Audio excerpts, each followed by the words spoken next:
Bradley Sham. Oh, I think we have. I didn't know we were going to have him on Zoom. The great Emmitt Smith. Look at all those trophies in the background. Man, thank you. I want a trophy case. I want a trophy. Not you, RJ. Oh, man. Old decrepit armoire. Good morning, Emmitt. Thanks for joining us. Good morning, fellas. How y'all doing? Okay, what is back there? Well, let's start with the boots. Where are those from? Yeah. You want to start with the booze? Yeah. This is my go-to drink right here, baby, for the big game this weekend. You know, every time there's a big game, a big moment, I got to celebrate the moment with tequila herradura. And so this Sunday, nothing is going to change. Outside of me I'm going to prepare some food for the kids and myself and a few friends. And that's going to be it. But we're going to have that tequila sitting on the table, just having a good time watching Tom Brady hopefully win his next Super Bowl. Hopefully. Why are you rooting for Tom?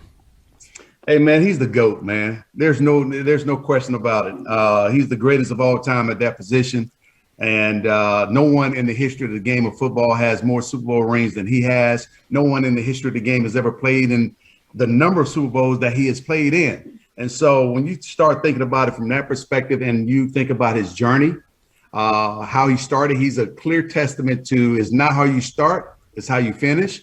But not only that, but it's about fighting against all odds and never letting anybody define who you are. You define yourself through your play and through your performance. And he has done that tremendously. Not to mention all of the naysayers to it's the Belichick system, it's the Patriot way. No, this is a clear testament. And what people are looking at is God's perfection right in front of their eyes, and they're not appreciating it. Ooh. I think that Tom, you're right. No one will do this at this age ever again. I don't think anyone will rush. Forget the age. See, you want to bring in age and all this stuff. It ain't got nothing to do with age. I'm telling you, this is God's gift to man, and man do not appreciate it until it's gone. His gift back to us is his performance over the last 20 years. That's his gift back to us. But God's gift to him is to perform in front of you guys and do it the way he has done it for the last, God knows how many years. I mean, come on. When the last time you seen an NFL player play in 10 Super Bowls? Yeah. I would believe zero. Play. I ain't say win that many. Just play in 10 Super Bowls. When the last time you seen an NFL player win 7? When the last time you seen the NFL player win 5? Tom Brady was the guy? Or Charles Haley was the guy? Charles Haley. You know, it's not that many. They are in rare company right now, and it should be appreciated and celebrated because moments like this do not happen that often. And therefore, I'm rooting for him to get number 8. Do you think he's not being? Do you think he's not being appreciated or talked about or hyped up enough? Well, no, it's not about being hyped up. It's about really understanding his plight, his journey, and what he has accomplished. I think oftentimes people want to try and poke holes at what he's doing. And so when he wins on Sunday, I'm going to celebrate with him. I'm going to celebrate with him because when the last time you seen an NFL team play in their own stadium? Never. When have you ever seen that? Yeah. So to me, I think the odds are leaning towards him and in his favor. Now, it's not going to be easy, but he has to do his part and his team has to do their part. But I'm going for Brady.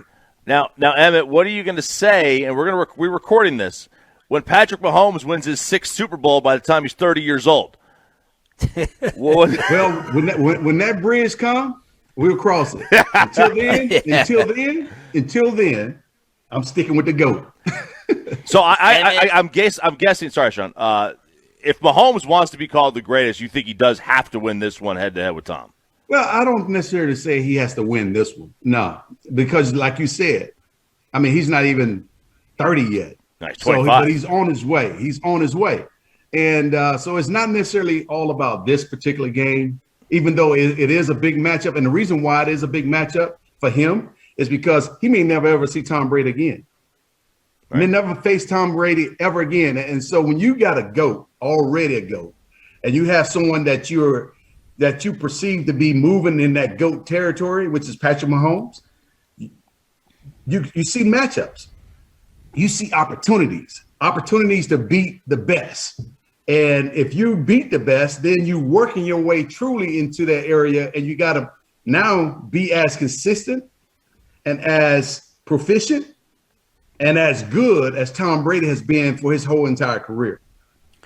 Emmitt Smith joining us here on Shan and RJ on the home of the Cowboys. How many more years are we going to have to go before we talk about the Cowboys in this game? Well, until the Cowboys hire me as general manager, I don't think they're going to win another Super Bowl. I don't think that's going to happen. I don't think it's going to happen either. So, what would your first move be? What would your first move be as Cowboys general manager? Oh, my first move right now, I would look at trying to solidify, matter of fact, improve upon our offensive line and our defensive front. I think those two areas definitely need to be solidified because of some of the holes that we've had last year on the offensive line with guys getting hurt. We got some guys that are great players, but their bodies are not holding up, so we need to have some solid backups. On the defensive front, we need to get more pressure on the quarterback. I know the change in our defensive style last year kind of hurt us a little bit. Dealing with COVID also kind of set us back, but that's no excuse. At the end of the day, I'm looking for guys that when they're drafted by the Dallas Cowboys, they know what to expect. I don't have to tell them. They should walk in knowing that this is an area of greatness, and greatness is what's required by each and every player that we draft. And we're going to set a culture of belief that we are the best. We're going to play like the best. We're going to prepare like the best, and we're going to go out and compete every day like we are the best. And I don't think any other organization outside of the Pittsburgh Steelers has shown that kind of consistency than the New England Patriots. And that's what I look for. I look for those type of standards. And I think that's the standard that we need to set here as the Dallas Cowboys as an organization. And I know Jerry and Steven and the family, they've done it through style and class already. I mean, there's no debating that. Now we just got to have the product on the football field reflect exactly what the style and class look like on a consistent basis. I thought I saw a headline where you said we haven't seen the best from Zeke yet. Did you say that? And if so, why do you believe that?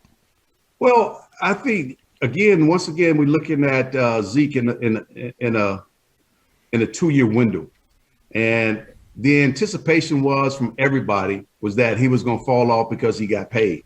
I don't think Zeke is a player that's playing for money.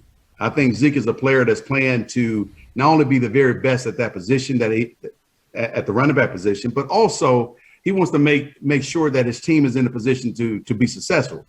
But outside world want to try to influence the rest of the world in terms of getting people on their thought process versus what he is really trying to get accomplished. And so when Dak went down, I'm sure Zeke felt the pressure of trying to put the team on his back. Not to mention, people fail to believe that when Zeke contracted COVID last year, no one thought about that. No one thought about how COVID would impact his body.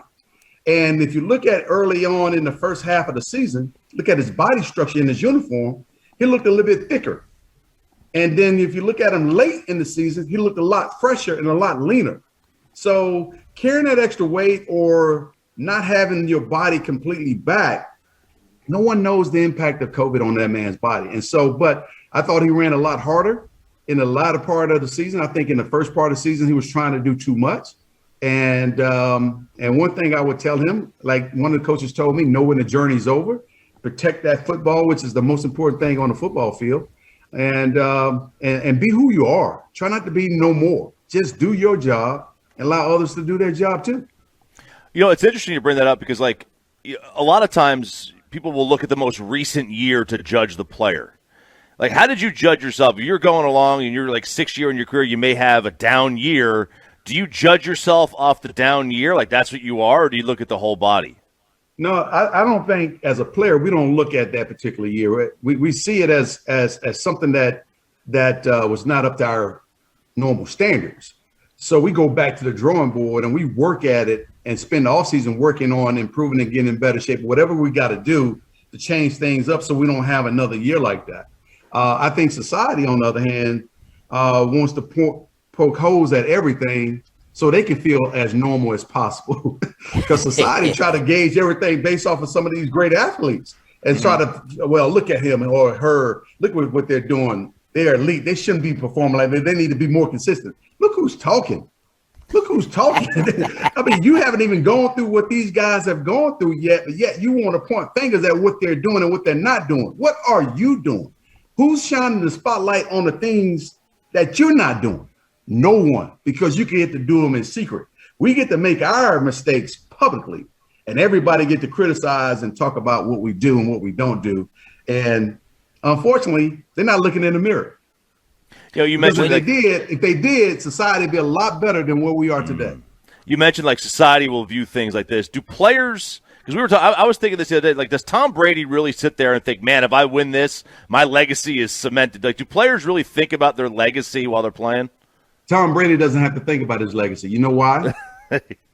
He got all those Super Bowl rings, and he's played in 10.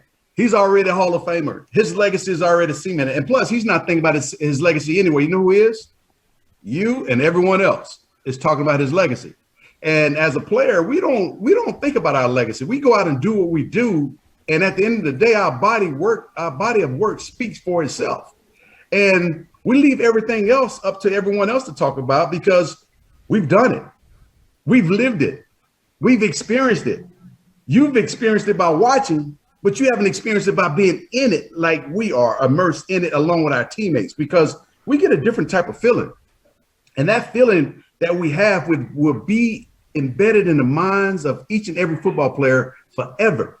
And there's nothing anybody outside of the game can change that. And we know that. But what you guys don't know is what it's like to be in it and go through it and live it, breathe it, work at it, be disappointed by it, get back up from it, learn how to overcome it, and continue to move forward in the most positive way that you can and bring others along with you. That's what Tom Brady is doing for the Tampa Bay Buccaneers right now. When you drink the tequila, do you go with one big ice cube or your regular refrigerator ice? Hey man, I gotta have me a big ice cube. And Yeah. I don't care if it's a square one or care if it's a round one.